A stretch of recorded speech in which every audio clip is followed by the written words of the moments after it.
জাতীয় দলের পেসার রুবেল হোসেনের বিরুদ্ধে নারী ও শিশু নির্যাতন আইনে মামলার বাদী নাজনীন আক্তার হ্যাপির মেডিকেল টেস্ট সম্পন্ন হয়েছে।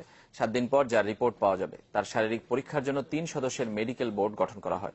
শনিবার বিকেলে রাজধানীর মিরপুর থানায় রুবেলের বিরুদ্ধে মামলা করেন এই অভিনেত্রী। পরে তাকে নেওয়া হয় ভিকটিম সাপোর্ট সেন্টারে। সেখান থেকে সকালে তাকে ঢাকা মেডিকেল কলেজ হাসপাতালে নেওয়া হয় ফরেনসিক টেস্টের জন্য। সেখানে তিনি বলেন প্রতারণার কারণে রুবেলের বিরুদ্ধে মামলা করেছেন।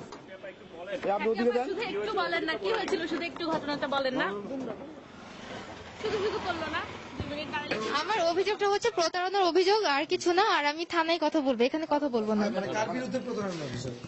রুবেল হোসেনের নামে। আচ্ছা, ওনার সাথে তো আপনার 10 মাস যাবত পরিচয় ছিল। হ্যাঁ। তখন কি আপনাদের মধ্যে কোনো সম্পর্ক ছিল না? 10 মাস আমাদের মধ্যে প্রেম ছিল, রিলেশন ছিল। আমি এ বিষয়ে আর কথা বলতে চাচ্ছি না। তারপর এখন প্রবলেম হচ্ছে ও অন্য মেয়েদের সাথে রিলেশন ব্যাপারটা আমি জেনেছি, দেন তারপরে প্রবলেম হয়ে গেছে। এখনো আসলে আচ্ছা যাই হোক, আমি আর কথা বলতে চাচ্ছি না, থানায় কথা বলবো।